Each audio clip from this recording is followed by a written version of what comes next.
Hello BBN. Christian Gibson will visit Kentucky. Is it a good opportunity for Kentucky to bring to BBN the 4-star recruit? Let's look at. Before you subscribe to the channel and keep getting more news from Wildcats, Pope is a technician who has shown not only strategic vision in the game, but also a creative ability to identify exceptional talents. Wildcats are in another search to reinforce their legendary line of players. And in this specific chapter of the recruiting saga comes the name of Christian Gibson, a 4-star point guard who emerges as a great face of the 2026 class. The visit by assistant Mikhail McLean to Gibson's school last Tuesday is a clear sign that Kentucky is willing to invest time, effort, and connections to bring a player who can be key to the near future of the program. Although an official offer has not yet been formalized to the young shipowner, McLean's presence at Gibson's college symbolizes something larger: the beginning of a bridge between the player and the legacy of the Wildcats. For a program used to winning titles and forming champions, each movement in recruitment is carefully calculated, and this approach with Gibson seems to be another example of this. Christian Gibson, an athlete who comes from Houston, a city that breathes basketball, and has produced some of the biggest talents of the sport in recent years. His reputation as an elite prospect is no coincidence. Classified as the 51st best player of his class by the 247 Sports Composite ranking, Gibson combines refined technical skills with a competitive mindset that fits perfectly into the Kentucky program. He is agile, has an excellent court vision, and demonstrates a remarkable ability to make under pressure, characteristics that make him a complete shipowner and ready to thrive on a stage as large as the Wildcats. Kentucky's interest in Gibson does not occur in a vacuum. Other university basketball giants, such as Oklahoma State, Vanderbilt, and Texas, have also closely monitored the young player's development. Each of these programs offers unique attractions, but few can match the mystique and tradition surrounding Rupp Arena and the BBN fans. For many players, wearing Kentucky's blue and white uniform means entering a sport legend lineage. It is this emotional appeal, combined with the promise of professional development under the tutelage of Mark Pope, which can make all the difference. In the dispute for Gibson, Mikhail McLean's personal connection with Houston adds another intriguing layer to Kentucky's involvement in this recruitment. As someone familiar with the local culture and dynamics of the region, McLean can play a crucial role not only in the initial approach, but also in building a trusting relationship with Gibson and his family.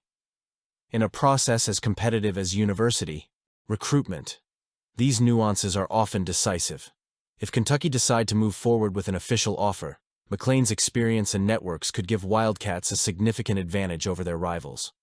For the BBN crowd, the possibility of seeing Christian Gibson wearing Kentucky's uniform is an exciting perspective. It represents exactly the type of player who can further rejuvenate the Wildcats cast: young, talented, and with huge potential to evolve.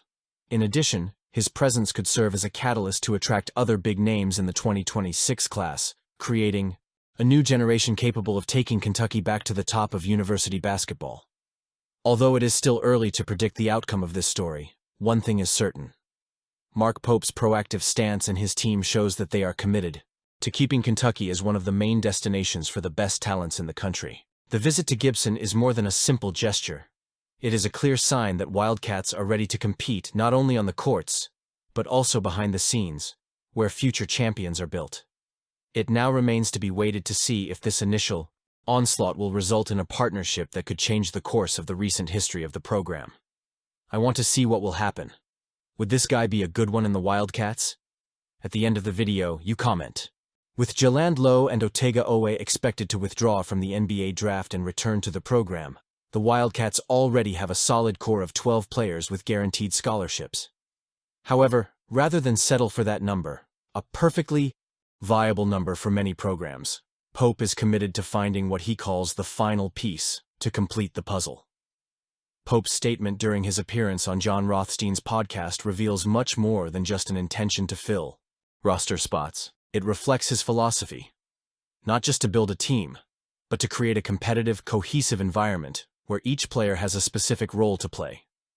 When talking about the search for a 13th player, Pope mentions two distinct but equally valuable profiles: maybe a backup player who can knock it out of the park in practice, or a senior who wants to come in here, put on this jersey, and be a part of this. This duality shows that he is thinking about both internal development and veteran experience as tools to further elevate the program. While Pope has not officially confirmed the return of Owe and Lowe, his words indicate cautious optimism. He is clearly operating under the assumption that both will be available for next season, which would be a huge boost for the Wildcats. Otega Owe, with his imposing physique and defensive skills, and Jaland Lowe, known for his strength and versatility on the perimeter, are key pieces that can help Kentucky once again compete among the best teams in the country. Their presence would further solidify the roster, giving Pope tactical flexibility as he navigates the tough NCAA conferences. However, the search for a 13th man is more than simply filling a void left by Travis Perry. It is a statement of intent. Pope is showing the fans that he is committed to maximizing every resource available to make the Kentucky Wildcats not just competitive, but dominant. While the direct impact of a 13th man may seem limited in terms of minutes on the court, his influence can be felt in many ways. A reserve player who kills it in practice can raise the level of competition within the team, pushing the starters to constantly improve. A senior in his final year of his career could bring leadership, maturity, and perhaps even that winning mentality that makes all the difference in crucial moments. For passionate fans, Pope's words should serve as a comforting reminder that this is a coach who understands the magnitude of the program he leads. He's not just managing the roster, he's building something bigger. Every decision, from visiting prospects like Christian Gibson to the relentless pursuit of the 13th man, is made with one clear goal in mind: to restore the luster and supremacy of Kentucky basketball. Let's get to it.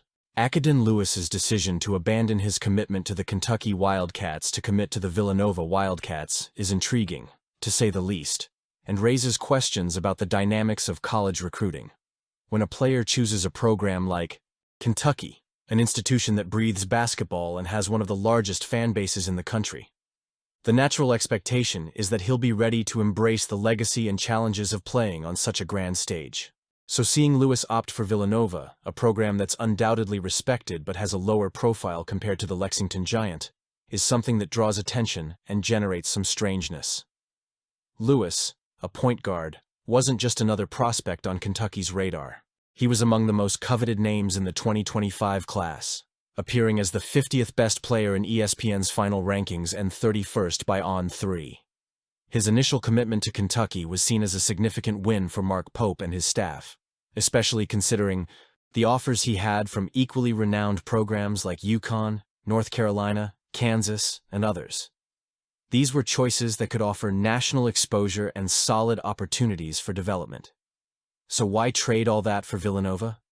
One possible explanation may have to do with the role Lewis sees for himself in the next chapter of his career. Villanova, known for its cohesive style of play and focus on developing its players, may have painted a scenario where Akaden sees himself having more room to shine individually. While Kentucky often attracts top talent who can end up splitting minutes or competing fiercely for positions, Villanova may offer a more welcoming structure where Lewis can grow under the tutelage of a program that deeply values teamwork and technical development. Another interesting detail about this move is the coincidence that Lewis joins former Kentucky point guard Devin Askew, who also recently committed to Villanova for his final season of eligibility. The connection between the two may have influenced Lewis's decision, as Askew brings with him the experience of having played for an elite program like Kentucky, and is now looking to end his career on a high note with Jay Wright's team. It's hard to ignore the fact that Lewis left one of the most prestigious programs in the country to join a team that has traditionally been less hyped. For Kentucky, this move highlights the challenges Mark Pope faces in recruiting. While he has demonstrated a knack for attracting high-level talent, cases like Lewis's show that keeping those early commitments isn't always a given. The college market is volatile, and factors like cultural fit, playing opportunities, and even outside influences can all play a role in a player's final decision. With Travis Perry also in the transfer portal, Pope's work to round out next season's roster takes on even more urgency. It remains to be seen how this decision will impact both Lewis's career and the immediate future of Kentucky basketball, as Mark Pope continues to bring in big names to make a difference on this team. Comment below.